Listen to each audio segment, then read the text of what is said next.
Good morning, अस्सलाम वालेकुम, आदाब आदाब आदाब। कहिए जनाब, क्या हाल चाल है? फिट है, एनर्जेटिक है? क्या बात है, क्या बात है।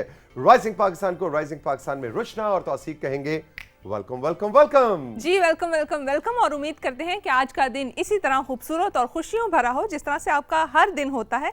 End of course rising Pakistan की वजह से आपका दिन और भी खूबसूरत होता होगा। लेकिन आज इस प्यारी सी खूबसूरत सी दुनिया, इस कायनात, इस मदर अर्थ, पूरी गैलेक्सीज को भी, लेकिन खास तौर पे ट्रिब्यूट देना है हमने मदर अर्थ को, इसलिए कि आज वर्ल्ड एनवायरनमेंट डे है, आज माहौलियात का आलमी दिन है। और आज हमने ये देखना है कि इस ग्रीन और ब्लू जो अल्लाह मियां ने हमारे लिए दुनिया बनाई थी, इतनी प्यारी प्यारी ग्रीन और ब्लू, इसके अंदर हमने ब्लैक और ब्राउन, है ना जी, इन कलर्स का जो इम्तजाज ले आए हैं हजरत इंसान, उसको हम कैसे कम कर सकते हैं, यानी कि हम अपने आने वाली नस्लों को एक बेहतर मदर अर्थ कैसे दे सकते हैं। इस हवाले से बहुत ही इंटरेस्टिंग सेगमेंट्स हैं। वो रूटीन के माहौलियात वाली, एनवायरनमेंट वाली बातें हम नहीं करेंगे, हम आपसे जुड़े हुए मसाइल का आप ही से जुड़ा हुआ हल लेकर आएंगे। और इसमें सबसे पहले मेरे प्यारे क्लास फेलो अरहम मुझे ज्वाइन करने वाले हैं कुछ ही देर में राइजिंग पाकिस्तान में। और इतनी मजेदार उनकी प्रेजेंटेशन है, देख के कह रहा था साफ सुथरा काम है जी, साफ सुथरी प्रेजेंटेशन, साफ सुथरी रिसर्च, साफ सुथरी बातें, अपने प्यारे से स्माइल और अंदाज़ बयां के साथ अरहम हमें ज्वाइन करेंगे और आपके बहुत से बड़े बड़े सवालों को, एनवायरनमेंट और माहौलियात से जुड़े बड़े बड़े सवालों को अरहम ऐसे चुटकी बजाते में ठक करके आसान से जवाबात के जरिए हल कर डालेंगे। बिल्कुल ऐसे ही अरहम हमारे साथ मौजूद होंगे। इसके अलावा होंगे आपके सोशल मीडिया मैसेजेस और आप हमें जो है वो पिक्चर्स भेजेंगे, आपके मैसेजेस होंगे वो भी शामिल होंगे। तो उसी इसमें एक और चीज़ भी ऐड करना चाहूँ कि आज वर्ल्ड एनवायरनमेंट डे है, तो इस हवाले से इस बार का जो टॉपिक है वो ये है बीट द प्लास्टिक। क्या आप देखें हमारी ज़िंदगी में हम कितने प्लास्टिक की चीज़ें यूज़ करते हैं, स्पेशली शॉपिंग बैग्स यूज़ करते हैं, बहुत सारी चीज़ें हैं। इस बार इस चीज़ का ज़रा ख्याल रखना है क्योंकि इस बार टॉपिक हमारे पास है बीट द प्लास्टिक। और आप भी बताएं कि आपने अगर कोई इस तरह से ट्रांसफॉर्मेशन की है या कोई भी आपने अल्टरनेट जो है वो इस्तेमाल करना शुरू किया है प्लास्टिक बैग्स की जगह, या कोई भी इसी तरह का इनिशिएटिव आपने लिया है, तो वो आप हमें जल्दी जल्दी सोशल मीडिया पे मैसेजेस करें और ज़रूर बताएं। अच्छा, वैसे जो इंसान है ना, इसकी मुझे आज तक समझ नहीं आई कि ये चीज़ क्या है। ये पहले खुद ही एक चीज़ क्रिएट करता है, फिर उसको अपना दुश्मन बना लेता है और फिर उसे कहता है बीट द प्लास्टिक, है ना जी।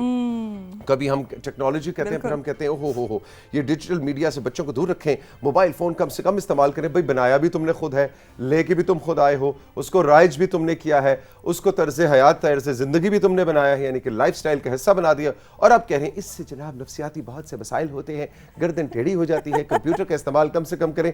भाई ये दुश्मन आपने खुद ही क्रिएट किया था। बिल्कुल इसी तरह से वो भी दिन होगा कोई कि जब प्लास्टिक ईजाद हुआ था। आज हम कह रहे हैं बीट द प्लास्टिक, है ना, यानी प्लास्टिक हमारी मदर अर्थ का सबसे बड़ा दुश्मन है। अरे भाई इस दुश्मन को बनाया किसने? तुमने खुद बनाया। तो ये जो इंसान के तमाशे और खेल है ना, इनकी कभी कभी समझ नहीं आती, लेकिन क्या कीजिए कि हमने खुद ही अब इसका हल भी ढूंढना है। तो जैसे रुशना ने आपको बताया, हमने प्लास्टिक को बीट करना है, चाहे वो प्लास्टिक की बॉटल्स हैं, चाहे वो शॉपिंग बैग्स हैं। प्लास्टिक से बनी कोई भी चीज़ होगी तो वो आपका सॉलिड वेस्ट बनेगी और वो आपकी इस मदर अर्थ को इफेक्ट करेगी। इस हवाले से डिटेल में हम बात करेंगे डॉक्टर आमिना हसन से, है ना रुशना? बिल्कुल, डॉक्टर आमिना हसन हमारे साथ आज मौजूद होंगी, हमारी स्पेशल गेस्ट भी कह सकते हैं, और येलो सोफे पे हमारे साथ आज मौजूद होंगी जो कि इस हवाले से हमारे साथ डिटेल डिस्कशन करेंगी। और उनके पास 3 टॉपिक्स भी हैं जिन पे वो बात करेंगी, लेकिन क्या टॉपिक्स हैं वो हम अभी डिस्क्लोज कर दें? थोड़ा सा डिस्क्लोज कर सकते हैं। एक तो यही जनाब सॉलिड वेस्ट के हवाले से बात होगी, और फिर उसके बाद यही कि एनवायरनमेंट का जब मसला आता है या कोई एनवायरमेंटल डिजास्टर आता है तो उससे सबसे ज़्यादा कौन इफेक्ट होता है? सबसे ज़्यादा वो लोग इफेक्ट होते हैं जो वल्नरेबल होते हैं। शायद उनको अपने मसाइल के साथ खुद से नबर्द आज़मा होने की इतनी सख्त और इतनी क़ुव्वत नहीं होती, जिसमें माजूर अफराद शामिल हैं, बच्चे शामिल हैं, ख़वातीन शामिल हैं। तो ये जो वल्नरेबल कम्युनिटीज़ हैं, ख़ासतौर पर जेंडर के हवाले से, उन पे भी हम बात करेंगे कि एनवायरनमेंट किस तरह से डायरेक्टली उन्हें इफेक्ट कर रही होती है। ये है जनाब हमारा मेन सेगमेंट। लेकिन सोशल मीडिया के बगैर तो आपको पता है राइजिंग पाकिस्तान चल ही नहीं सकता, है ना रुशना? जी बिल्कुल, सोशल मीडिया के बगैर बिल्कुल राइजिंग पाकिस्तान नहीं चल सकता, क्योंकि जिस तरह से आप बेसब्री से इंतज़ार कर रहे होते हैं उसी तरह से हम भी बेसब्री से इंतज़ार कर रहे होते हैं कि कब राइजिंग पाकिस्तान में राइजिंग पाकिस्तान हमें जल्दी जल्दी जो है वो मैसेजेस भेजे, और आपके मैसेजेस जो हैं उनसे हमारा एनर्जी लेवल यहाँ से यहाँ चला जाता है क्योंकि उसमें कुछ ज़ाहिर है क्रिटिसिज्म भी होता है, अच्छी बातें भी होती हैं, लेकिन ऑफ कोर्स हम उस क्रिटिसिज्म को पॉजिटिवली लेते हैं क्योंकि वो भी आपका प्यार ही है हमारे लिए। तो आप जी उठाएं अपने फ़ोन्स और जल्दी जल्दी हमें मैसेजेस करना शुरू करें, पिक्चर्स भेजें। अगर आप किसी खूबसूरत जगह पे घूमने गए हैं तो वो भी हमारे साथ शेयर करें, कोई भी स्टोरी शेयर करना चाहें या कुछ भी कहना चाहें तो जल्दी से आपकी स्क्रीन पे हमारा सोशल मीडिया का नंबर जो है वो डिस्प्ले हो रहा होगा, व्हाट्सएप नंबर, उस पर हमें मैसेजेस करना शुरू कर दें। जी, लेकिन मैसेजेस करने की एक ख़ास सवाल है आज हमारे पास आपके लिए। गौर से सवाल को सुनिए और बताइए कि आप हमारे इस खेल में शामिल होना चाहते हैं या नहीं। और सवाल ये है कि आप आज के राइजिंग पाकिस्तान में कौन सा गाना पीटीवी की यादों में से, या मैं तो कहूँगा बल्कि थोड़ा सा स्पेसिफिक कर देते हैं, 90s का जो हमारा दौर है उस ज़माने से कौन सा गाना आज आप राइजिंग पाकिस्तान में देखना चाहेंगे। सिंगर कोई भी हो सकता है, अपना नाम अपनी जगह के नाम के साथ अपने फेवरेट सिंगर का नाम लिखकर भेजिए, और अगर आप स्पेसिफिक गाना लिखकर भेजें तो हमारी प्रोडक्शन टीम के लिए और भी ज़्यादा आसान हो जाएगा। हमारे लाइब्रेरी के जो इंचार्ज हैं और हमारी प्रोडक्शन टीम बिल्कुल इस वक्त तैयार है। व्हाट्सएप नंबर पे आप अपने पसंदीदा गाने भेज सकते हैं। ये भी फरमाइश रुशना बहुत अरसे से चली आ रही है कि जी गाने रोज़ सुबह, रोज़ या कम से कम हफ्ते में 2-3 दिन गाने प्रोग्राम में ज़रूर शामिल होने चाहिए, इसलिए कि चाहे हम दोपहर में देख रहे हो राइजिंग पाकिस्तान या सुबह में देख रहे हो, हम ज़रा रिफ्रेश हो जाते हैं, फ्रेश फील करते हैं। और वैसे तो पीटीवी फ्लेक्स जो है वो आपकी खिदमत में अब हाजिर है। ये ऐप, आप इस पर जाके हमारे प्रोग्राम्स भी, पीटीवी के गाने भी, बहुत कुछ देख सकते हैं, लेकिन राइजिंग पाकिस्तान में देखने के ऐसे सोफे पे बैठ के चाय का कप पकड़ के अपना ही लुत्फ है। तो जनाब इस व्हाट्सएप नंबर को यूज़ कीजिए जो स्क्रीन पे हम आपको गाहे गाहे दिखा रहे हैं, और बताइए कि आज आपने कौन सा गाना सुनना देखना है। अब मुझे ये बताएं कि इसमें मैं भी अपनी फरमाइश पेश कर सकती हूँ? आप बिल्कुल फरमाइश पेश कर सकती हैं, लेकिन ये कोई उसमें बायस नहीं होगा। कुरानंदाजी में आपका भी नाम डाल दिया जाएगा, फिर किस्मत है आगे। बिल्कुल ऐसे ही है। ये था हमारा आज का राइजिंग पाकिस्तान, और राइजिंग पाकिस्तान की ट्रेन को जो है वो हम आगे चलाते जाएंगे। लेकिन इस ट्रेन का एक डब्बा आप पीछे भूल गई हैं, और वो डब्बा पीछे रह गया ना तो नाजरीन बहुत नाराज होंगे। उस डब्बे में बैठे शाहरुख नदीम। ये डब्बा रह गया। बिल्कुल ये डब्बा मुझसे रह गया और ये डब्बा जो है ये बिल्कुल भी नहीं भूलना चाहिए, क्योंकि शाहरुख नदीम हमारे लिए लेके आते हैं बुक रिव्यूज़, और किताब एक बहुत अच्छी दोस्त है। ऑफ कोर्स हर बार वो हमारे लिए ऐसी किताबें लेके आते हैं जो पढ़ने का दिल करता है, और मेरी तो विश लिस्ट जो है ना वो बढ़ती ही जा रही है कि अगली किताब कौन सी पढ़नी है। मैं पिछली के ख़त्म होने का इंतज़ार कर रही हूँ, तो जैसे ही ख़त्म होगी तो आप जो है शाहरुख जो नेक्स्ट बुक का रिव्यू देंगे वो मेरी विश लिस्ट में शामिल हो जाएगी, और मैं फ़ौरन जाके वो किताब ख़रीद लाऊंगी। तो जनाब पाकिस्तान के ज़बरदस्त बुक ट्यूबर शाहरुख नदीम हमारे साथ होंगे बुक रिव्यूज़ के साथ। ये है आज का राइजिंग पाकिस्तान जो रुशना में और हमारी टीम आपके लिए सजा के लाए हैं। अब वक्त है कि ट्रेन को चलाएं। बिल्कुल। कैसे चलाएंगे जी? क्रू हमारा साथ देगा जी। शानी 3 and 2 and 1।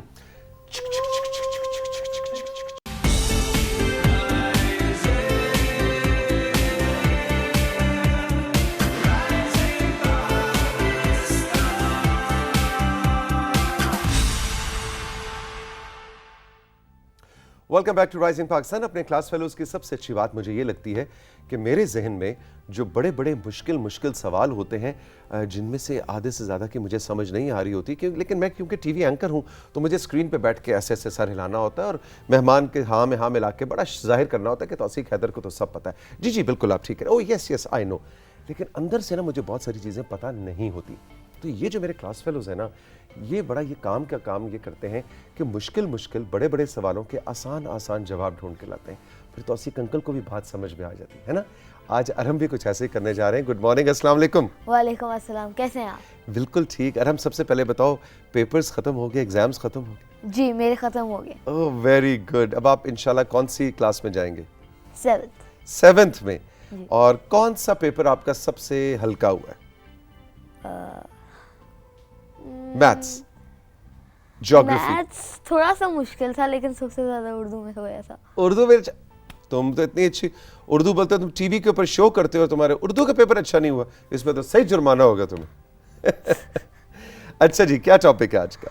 आज का दिन हम एनवायरनमेंट को डेडिकेट कर रहे हैं। ठीक है। तो इसमें हम हमेशा अक्सर ही सुन रहे होते हैं कि एनवायरनमेंट को काफ़ी नुकसान पहुंच रहा है, और हर कोई इसके बारे में बात करता है, इन्वायरमेंट को बहुत नुकसानात हो रहे हैं, जैसे कि फ्रीक्वेंट अर्थक्वेक्स, मौसम के अंदर चेंजेस, पानी के अंदर कमी, इस तरह की बहुत सारी और सैलाब आ रहे हैं। जी, तो मैं आज कुछ ऐसे टिप्स लेकर आया हूँ जो आप अपनी डेली लाइफ में इम्प्लीमेंट करके एनवायरनमेंट को बेहतर करने में एक बहुत बड़ा किरदार अदा कर सकते हैं। बिल्कुल ठीक, बिल्कुल ठीक। तो स्लाइड्स हम शुरू करते हैं जी और देखते हैं कि अरहम हमारे लिए क्या लेकर आए हैं। Moving towards a better environment. जी ठीक है जी, ठीक है जी। आए जी, पहली स्लाइड की तरफ बढ़ें। पहला पॉइंट है रिड्यूस, रीयूज एंड रिसाइकल, जिनको 3 R's भी कहा जाता है। अच्छा, इसका क्या मतलब है? इसका मतलब ये है कि एक कॉमन एग्जांपल, हम आप टिश्यू पेपर यूज़ करते हैं, टिश्यू पेपर ट्री से बनता है और आप एक बार यूज़ करके आप उसे फ़ौरन फेंक देते हैं। तो इससे बेहतर एक सोल्यूशन ये है कि आप हैंकरचीफ यूज़ करें, जिसको एक बार यूज़ करके आप उसे वॉश करके रीयूज़ कर सकें। एग्जैक्टली। और पहले देखो ना, हमारे माशरे के अंदर और इंसान वैसे भी रुमाल इस्तेमाल किया करता था, है ना जी, हैंकरचीफ। अब वो जो रुमाल है वो पॉकेट स्क्वायर बन के बस यहाँ पे पॉकेट्स के अंदर चले गए फैशन के तौर पे, लेकिन एक्चुअली इस्तेमाल नहीं होते। हाँ, उससे रिसोर्सेज जो है वो यूज़ नहीं होती है इतनी और ज़ाया नहीं होती। और उसके बाद आ जाता है एक और एग्जांपल, शॉपिंग बैग्स। ठीक है। आप जाते हैं तो आप हमेशा एक और शॉपिंग बैग ले लेते हैं जब आप शॉपिंग कर रहे होते हैं। ये नहीं कि आप अपना जो आपके पास ऑलरेडी पड़ा है वो आप अपने साथ ले जाएं, उसे रीयूज़ करके जब यूज़ कर लिया उसे फोल्ड करके रख दें और फिर दोबारा उसी को इस्तेमाल करें। जी, उससे रिसोर्सेज ज़ाया भी नहीं होंगी। बिल्कुल ठीक, बिल्कुल ठीक। तो जिस तरह जी टिश्यू पेपर का इस्तेमाल कम से कम करें और शॉपिंग बैग्स का इस्तेमाल और जो रीयूज करके करें। जी, वाटर बॉटल्स हैं उनको आप एक बार यूज़ करके फ़ौरन फेंक देते हैं, हालांकि उनके ऊपर लिखा भी होता है कि दे कैन बी रिसाइकल्ड। ठीक है। तो जो बॉटल्स रिसाइकल हो सकती हैं आप उनको रिसाइकल करें ताकि वो भी ज़ाया ना हो। ठीक है। या उनका कोई आर्ट पीस बना लें, कोई क्राफ्ट के लिए यूज करें, है ना जी, ताकि वो जाके हमारा सॉलिड वेस्ट ना बन सके। जी, बिल्कुल ठीक। अच्छा जी, अगला पॉइंट क्या है जी? वॉलंटियर। हम अच्छा जी, वॉलंटियर, इसका मतलब क्या है?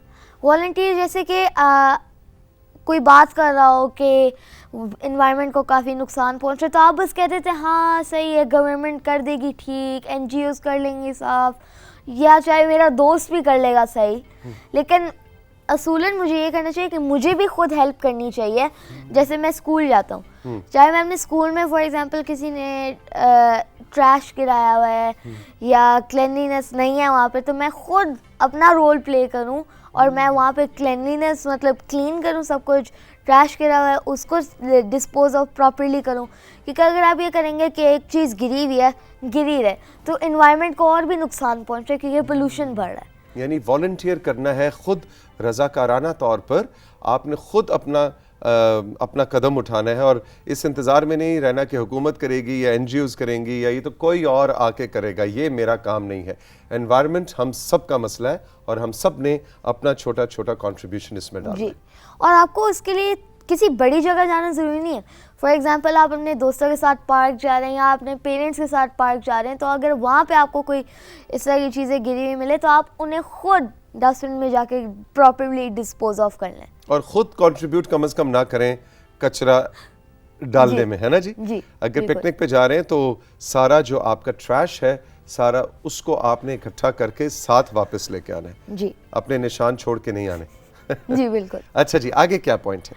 अगला पॉइंट है हमारा एजुकेट। ओके। अब कुछ लोग ये सुन रहे होते हैं कि एनवायरनमेंट को नुकसान पहुंच रहा है और उसके बारे में इंफॉर्मेशन जानते रहते हैं, लेकिन उन्हें उस इंफॉर्मेशन का मतलब ही नहीं पता होता। अच्छा। उन्हें उसके बारे में पता ही नहीं होता कुछ, वो सुन रहे होते हैं लेकिन उन्हें कुछ समझ नहीं आ रहा होता। ठीक है। तो इसलिए ये हम सारों के लिए एक इम्पॉर्टेंट चीज़ है कि जिन लोगों को नहीं आ रहा उनको हम इम्पॉर्टेंट पॉइंट्स जो हैं वो उन्हें समझाएं और उन्हें एक्सप्लेन करें कि हम इसको बेहतर कैसे कर सकते हैं। जैसे तौसीक अंकल को समझ नहीं आ रही होती हैं चीज़ें और आज अरहम बता रहा है ना, इस तरह से दूसरों को भी बताएं। और अगर आपको कोई पॉइंट समझ नहीं आ रहा तो दूसरों से पूछें, अपने आप को एजुकेट करें, है ना। एनवायरनमेंट के हवाले से अपनी इंफॉर्मेशन में भी इजाफा करें और अपनी मालूमात में आपने इजाफा करना है ताकि आपको पता चल सके आपने क्या कदम उठाना है और क्या काम नहीं करना। जी बिल्कुल। हमारा अगला पॉइंट आ जाता है कंजर्व वाटर। ठीक है। कंजर्व वाटर, मैं वाटर की इस वजह से बात कर रहा हूँ क्योंकि water is a primary source of life after oxygen. ठीक है, पानी के लिए पानी की वजह से आप जीते हैं। बिल्कुल सही, बिल्कुल सही। तो इस वजह से हम काफ़ी हर रोज़ आप इतना पानी ज़ाया कर रहे थे कि आपको खुद तो नहीं पता होता, लेकिन असल में ज़ाया काफ़ी ज़्यादा हो रहा होता है। ठीक है, फॉर एग्जाम्पल कि आप हाथ धो रहे हैं, आपने टैप ऑन रखी हुई है, आपको खुद पता नहीं लग रहा, आप कहते हैं हाँ बस पानी है अभी तो सही है। और ये सबसे ज्यादा यहाँ पे हाँ जी, आप दांत ब्रश कर रहे ब्रश हैं हो रहे हैं और उधर टैप खुला हुआ है। जी। तो इस वजह से हमें वाटर के बारे में कदर करनी चाहिए और उसको इतना ज़्यादा वेस्ट नहीं करना चाहिए, क्योंकि कुछ कंट्रीज में तो ये डिक्लेयर भी हो गया कि उनके पास पानी है ही नहीं। और आपको जैसे पता होगा जो 100 साल पहले जो लोग माइग्रेट करते थे विलेजेस से, वो पहले ये देखते थे कि उस एरिया में पानी है या नहीं, क्योंकि वो इस वजह से माइग्रेट करते थे क्योंकि उनके पास कोई पानी बचा ही नहीं होता था। एग्जैक्टली, और यही वजह है कि जो बड़े बड़े जो दरिया हैं उन्हीं के गिर्द आबादियाँ, सेटलमेंट्स हमें नजर आती हैं। हिस्ट्री में आप देखें तो दरियाए नील, इंडस, दरिया सिंध जो है हमारा, दरिया के गिर्द ही आपको सेटलमेंट्स नजर आती हैं, यानी इंसान जाके पानी के साथ ही आबाद हुआ करते थे। जी बिल्कुल। उसके बाद हमारा पॉइंट है चूज सस्टेनेबल। ओके, ये जिस तरह रिड्यूस रीयूज रिसाइकल में मैंने बात की वो शॉपिंग बैग्स की, इनको आप रीयूज करें, इसका मतलब ये है कि आपको इको फ्रेंडली प्रोडक्ट्स चूज करने चाहिए। अच्छा, इसका क्या मतलब है? इसका मतलब ये है कि जो ऐसे प्रोडक्ट्स जो एनवायरनमेंट को नुकसान ना पहुंचा रहे हों। अच्छा, ओके। जो फॉर एग्जांपल अगर आप उन्हें वेस्ट भी कर दें प्रॉपर्ली डिस्पोज ऑफ करके, उनको उनकी वजह से एनवायरनमेंट को कोई नुकसान ना पहुंच रहा हो। इको फ्रेंडली प्रोडक्ट्स का मतलब वो होता है। और फॉर एग्जांपल आजकल एक बहुत अच्छा काम हो रहा है कि लोगों ने अपने घरों में सोलर लगा लिया, ठीक है, जिसकी वजह से इलेक्ट्रिसिटी खुद ही से प्रोड्यूस होती जा रही है गर्मी की वजह से, हीट की वजह से। ठीक है, सनलाइट की वजह से। जी, सनलाइट की वजह से। और इस तरह विंड मिल्स वो विंड से एनर्जी प्रोड्यूस करती हैं, तो इस वजह से एनवायरनमेंट को नुकसान कोई भी नहीं पहुंच रहा होता। एग्जैक्टली, बल्कि मैं तो अरहम आपको एक बड़ा दिलचस्प एक ऑब्जर्वेशन बताऊं कि यूरोप में मैंने एक चीज़ नोट की अभी हाल ही में जब मैं गया हुआ था, कि वहाँ पे अरहम प्रॉपर ऐसे इनिशिएटिव्स हैं कि जिसमें मतलब अफोर्डेबिलिटी की वजह से नहीं, ये नहीं कि एक यंग लड़का लड़की है या कोई दोस्त हैं वो जा रहे हैं और वो नई शर्ट नहीं खरीद सकते, उनके पास पैसे हैं, लेकिन वो रीयूज्ड क्लोथिंग का बहुत ज़्यादा रिवाज आ गया है जी, रीयूज्ड जूतों का बहुत ज़्यादा रिवाज आ गया है। कि यहाँ तो हम समझते हैं ना कि अच्छा भाई कोई जाके पिंडी में, लाहौर में या कराची में उस मार्केट में जाएगा जहाँ पे रीयूज्ड चीज़ें मिल रही हैं, इसलिए कि वो अफोर्ड नहीं कर सकता। अफोर्डेबिलिटी की वजह से नहीं, चॉइस की वजह से कि हमें क्या ज़रूरत है कि हम नई कमीज़ खरीदें, नए जूते खरीदें, जबकि पुराना कमीज़ और जूतों वाली दुकान में मैं जाऊंगा तो किसी ने अगर वहाँ डोनेट कर रखी है तो वो मैं ख़रीदूंगा सही, लेकिन वो कम से कम रीसाइकिल, यानी कपड़े भी रीयूज और रिसाइकिल हो रहे हैं। और ये ट्रेंड, और हम बड़ी आपको दिलचस्प बात बताऊं, ये यूरोप में, इंग्लैंड में, जर्मनी में सबसे ज़्यादा ट्रेंड पता किस में है? ये आपकी जनरेशन में, जो टीनेजर्स, आपकी कितनी उम्र है इस वक्त? मैं 12। यही जो टीनेजर्स होते हैं 13 to 17, ये वाली जो जनरेशन है जिसमें बच्चों की ज़्यादा ख्वाहिश होती है, वो ज़्यादा फरमाइशें कर रहे होते हैं अम्मी अब्बू से कि हमने ये लेना है, वो लेना है, ये नई चीज़, वो नई चीज़। आपकी, मैं इसलिए कहता हूँ आपकी नस्ल हमारी नस्ल से बहुत बेहतर है कि आप लोग ज़्यादा वाइज डिसीजंस कर रहे हैं।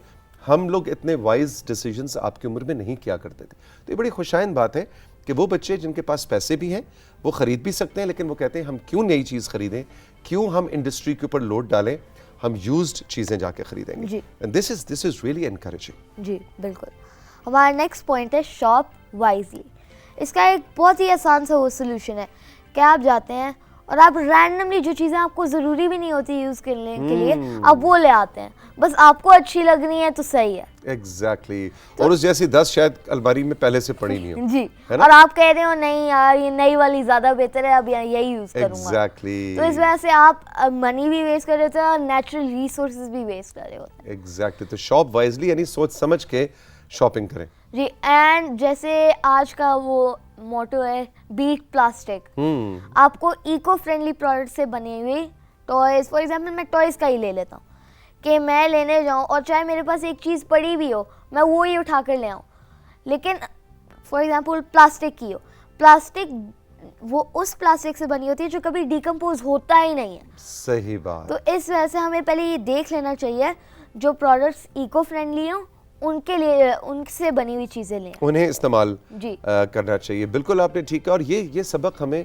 आपको याद है कोविड-19 में जब लॉकडाउन्स हुए तब इस पूरे दुनिया ने ये भी सीखा कि यार आप अपनी बेसिक्स के अंदर ज़िंदगी गुजार सकते हैं। अगर मेरे पास 3 काले जूते हैं तो मुझे 5 के बगैर मतलब 2 में भी गुजारा हो सकता है। सो इवन क्लोथिंग, सो शॉप वाइजली के अंदर एक अरहम आपकी इजाज़त से मैं ये पॉइंट भी ऐड करना चाहूँगा कि शॉप लिमिटेड। ज़रूरी नहीं है कि आप बहुत ज़्यादा कपड़े ख़रीदें। मुझसे अक्सर इंस्टाग्राम पे और हमारे सोशल्स पे भी रुशना को पता है, आमना को बहुत सारे सवाल किए जाते हैं कि अच्छा ये तौसीक अंकल जो हैं ये कितने कपड़े हैं इनके पास और ये कितने। आप अगर गौर करें तो मैं बहुत चालाकी से कपड़े इस्तेमाल करता हूँ और रोज़ आपको लग रहा होता है कि तौसीक अंकल ने बड़ा ज़रा ज़बरदस्त जूते और सॉक्स और चीज़ें और मैचिंग, लेकिन अगर आप गौर करें साथियों तो हर चीज़ हफ्ते 10 दिन के बाद रिपीट हो रही होती है। या मेरे सॉक्स रिपीट हो रहे होंगे, या मेरी जैकेट, या ये शर्ट मैं किसी और जैकेट के साथ पहन लूँगा, ये पॉकेट स्क्वायर लगाया तो पूरी लुक चेंज हो गई। तो इस तरह से आप अपने कपड़ों में ज़रूरी नहीं है कि नई नई शॉपिंग करें जाके और अलमारियां भरते रहें। शॉप वाइजली, जैसे कि हम कह रहे हैं, आप रीडिज़ाइन करें, मैच रीमैच करें। अच्छा ये कफलिंग्स जो हैं ये किसी और सूट के साथ लगा लिए, ये पॉकेट स्क्वायर किसी और जैकेट में लगा लिया। सो इस तरह से आप वाइजली अपने कपड़ों को के डिज़ाइन और कॉम्बिनेशंस को लेकर चल सकते हैं। जी बिल्कुल। अच्छा, हमारा नेक्स्ट पॉइंट है use long lasting light bulbs. अब आप ये सोच रहे होंगे कि मैंने सिर्फ लाइट बल्ब्स के बारे में की बात की है। लाइट बल्ब्स का ये होते हैं, दे इमिट हीट।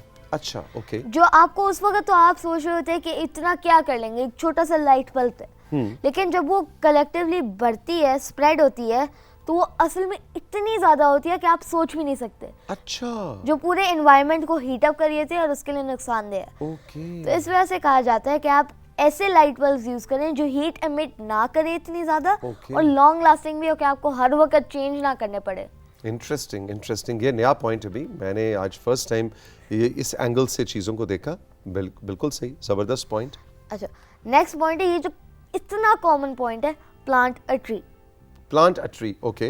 यानी हमें दरख्त लगाने चाहिए ताकि एनवायरनमेंट जो है वो ऑक्सीजन देती रहे हम। हाँ, ट्रीज ऑक्सीजन देते हैं, जो कि मैंने आपको जैसे पहले पानी के बारे में बताया, this is the first primary source of life. ठीक है। तो इस वजह से हम ये कर लेते हैं कि हाँ, फॉर एग्जाम्पल ये पेपर है, paper is made from trees. हम पेपर को बस ज़ाया कर देते हैं, जिससे मैंने पहले भी कहा टिश्यू पेपर, हम टिश्यू पेपर को भी ऐसे ज़ाया कर देते हैं। तो हमें ये नहीं करना चाहिए, हमें खुद भी ट्रीज प्लांट करने चाहिए, या तो कोई छोटा सा एक प्लांट ही हम वो कर लें। ठीक है। और कागज़ के हवाले से एक पॉइंट मेरे जहन में आया कि हम एक साइड अगर यूज़ की है तो देखें कि उसको फेंकने के बजाय रख दें, कोई रफ काम करने के लिए उसकी दूसरी साइड भी यूज़ हो सकती है। कागज़ की दोनों साइड्स को आप यूज़ करें। जी। और हम कोई छोटा सा ही प्लांट वो कर लें, आप उसका ख्याल रखें, उसे बड़ा करें, जब क्योंकि प्लांट्स ये कर रहे होते हैं कि सारी हार्मफुल गैसेस जो हैं और पोल्यूशन जो है वो अपने अंदर लेकर क्लीन एयर दे रहे होते हैं। वाह, देखो कितना ज़बरदस्त काम है। ये जो ट्रीज़ हमें इर्द गिर्द नज़र आते हैं, हम इनको कितना फॉर ग्रांटेड ले रहे होते हैं। वो खामोशी से वहाँ पे खड़े हैं, वो जहाँ पैदा हुए थे वहीं के वहीं हैं, सारी लाइफ हिलते नहीं वहाँ से। लेकिन हम इंसानों के लिए कितना ज़बरदस्त काम कर रहे होते हैं, जिसका हम शुक्र भी, रब का शुक्र भी कम अदा करते हैं और ट्रीज़ का शुक्र भी कम है। हमें उनको भी थैंक यू कहना चाहिए। तो आज वर्ल्ड एनवायरनमेंट डे है साथियों। तो आपके इर्द गिर्द आपको कोई पौधा या दरख्त नज़र आए, आपने ये वैसे प्लास्टिक का है, चलो इसको ही हम थैंक यू कह देते हैं। प्लास्टिक ट्री है लेकिन प्लास्टिक का है, उठाएं जी इसको, सेट से उठाएं, इसकी हमें जरूरत नहीं है ना आराम। यहाँ पे एक्चुअल प्लांट होने चाहिए। ओके, ये एक्चुअल प्लांट्स भी अभी हम आपको दिखाते हैं। किधर? हाँ, वो प्लांट है लेकिन वो भी सेट से दूर है, अभी मैं आपको दिखाता हूँ। अच्छा जी, तो क्या हुआ, हमने आज थैंक यू कहना है ट्रीज को। तो घर से निकले, कोई पौधा आपको नजर आए, उसके पास जाए, उससे कहें थैंक यू वेरी मच, क्योंकि वो हमें ऑक्सीजन देता है। जी बिल्कुल। आगे क्या है जी? अच्छा, don't drain chemicals into our waterways. जैसे फैक्ट्रीज होती हैं, वो काफ़ी सारी चीज़ें बना रही होती हैं और जिनके अंदर केमिकल्स यूज़ होते हैं, और जब केमिकल्स यूज़ हो जाते हैं तो वो बस उन्हें ड्रेन कर देते हैं। सही। जो कि हमारे पानी को और हमारी बाकी सारी रिसोर्सेज को बहुत ज़्यादा पोल्यूट कर देती हैं। तो इस वजह से मैं सारी इंडस्ट्रीज़ को ये कहना चाहूँगा कि वो जो सारे अपने केमिकल्स हैं जो यूज़ हो रहे हैं उनको प्रॉपरली डिस्पोज ऑफ करें और वो हमारी पानी और बाकी नेचुरल रिसोर्सेज के पास ना पहुंचे क्योंकि वो उनको ख़राब कर रही हैं। एग्जैक्टली कि वो पानी जो है हमारे पीने के पानी और साफ पानी के अंदर शामिल ना हो। तो ये जो इंडस्ट्री ओनर्स हैं जी पूरे पाकिस्तान में है ना जी, उनसे अरहम की और मेरी रिक्वेस्ट है, आज वर्ल्ड एनवायरनमेंट डे है, कि आपने इस हवाले से हम दोनों बच्चों की थोड़ी सी मदद करनी जी। हाँ जी, आगे क्या है? हमारा लास्ट पॉइंट है बाइक मोर। बाइक मोर, अच्छा बाइक मोर से क्या मुराद है जी? बोलो बोलो। बाइक मोर के फॉर एग्जांपल बाइकिंग के बहुत सारे फ़ायदे हैं, जैसे वो आपकी हेल्थ के लिए भी अच्छा है और एक बहुत कॉमन पॉइंट है कि गाड़ियाँ फ्यूल यूज़ करती हैं, फ्यूल भी काफ़ी ज़्यादा सेव हो रहा होगा और आपकी हेल्थ भी अच्छी होगी। ओके, तो साइकिलिंग ज्यादा से ज्यादा करनी चाहिए। ओए ये कौन आ गया? ओह वाओ, ये तो मैजिक से जनाब, मुझे लगता है इस प्लांट ने हमारी बात सुन ली और ये चलता चलता चलता इधर आ गया है। काफ़ी अच्छी बात है। काफ़ी अच्छी बात है। हेलो माय फ्रेंड, कैसे हो? ठीक हो? तो आज हम राइजिंग पाकिस्तान में मैं और अरहम आपको क्या कहना चाह रहे हैं कि मैं आपका शुक्रिया अदा करता हूँ कि आप हमें ऑक्सीजन दे रहे हैं। एग्जैक्टली, हम आपका शुक्रिया अदा करते हैं कि आप हमें ऑक्सीजन देते हैं। ओके, वो कह रहे हैं मुझे भी शुक्रिया का मौका दें और मुझ जैसे प्लांट्स का ख्याल रखें, हमें पानी दिया करें और क्या, सॉरी नहीं दोबारा बोलना, सेकंड पॉइंट क्या था? हाँ, वो कह रहे हैं कि जब हम ट्री बन जाते हैं, मैं तो एक प्लांट हूं, तो बिला जरूरत दरख्तों को ना काटा करें। एग्जैक्टली हाँ, वो कह रहे हैं आपने मुझे थैंक यू कहा, यू आर वेलकम। देखो ये बातें करता है यार ये, क्या बात है। सो थैंक यू तमाम प्लांट्स का कि हमें ऑक्सीजन देते हैं। और ये वर्ल्ड एनवायरनमेंट डे, आज हम इस हवाले से बात करें, लेकिन हमें रोज़ाना की बुनियाद पे आपके घर में जो प्लांट्स हैं, आजकल गर्मी बहुत है, उनके पानी का आपने ख्याल रखना है। अरहम, बहुत मज़े का सेगमेंट था तुम्हारा, थैंक यू वेरी मच, हमेशा की तरह। ठीक है, और मैं अरहम बोले जा रहा था और मैं सोच रहा था कि कितनी अच्छी उर्दू बोल रहा है ये बच्चा, और साथ ही कह रहा है कि उर्दू का पेपर मेरा ठीक नहीं हुआ। तो अब अगले रिजल्ट कब आना है? 13th को। बस 13th के बाद जब तुम आओगे तो तुमने मुझे अपना पूरा रिजल्ट कार्ड बताना है सारा। मैंने उर्दू के नंबरों में मैं बहुत ज़्यादा इंटरेस्टेड हूँ, ठीक है? इंग्लिश से ज़्यादा उर्दू में नंबर आने चाहिए, मुश्किल काम। हाँ। Thank you very much, God bless you, जीते रहो। हम चल के लेंगे साथियों राइजिंग पाकिस्तान में एक छोटा सा ब्रेक के बाद जब वापस आएंगे तो बहुत कुछ है हमारे पास आपके लिए। रोशना ने सजा रखा है आपके लिए सोशल मीडिया का बहुत ही मज़ेदार सेगमेंट। हमारा व्हाट्सएप नंबर स्क्रीन पे आवेज़ा गाहे गाहे किया जाता जा रहा है। आपने इसमें बतलाना है कि आप आज राइजिंग पाकिस्तान में कौन सा गाना देखना चाहते हैं। हमारी लाइब्रेरी में से लेट्स सी कि अगर बहुत सारे जवाब आने शुरू हो गए, लेकिन वो हम पे ज़ाहिर है 2 गाने हम आपको दिखा सकते हैं। पहले कंट्रोल रूम कह रहा था जी आज 1 गाना दिखाएंगे, अब इतने ज़्यादा जवाब आ रहे हैं कि हमने सोचा है कि 2 गाने आपको दिखाएंगे, लेकिन आप अभी भी इस कॉम्पिटिशन में शामिल हो सकते हैं। लेट्स सी आपका पसंदीदा गाना ही सेलेक्ट हो। आप हमें अपने नाम, अपनी जगह के नाम के साथ बताएं कि आप आज सोशल मीडिया सेगमेंट में कौन सा गाना देखेंगे। मिलेंगे इस ब्रेक के बाद थोड़ी ही देर में।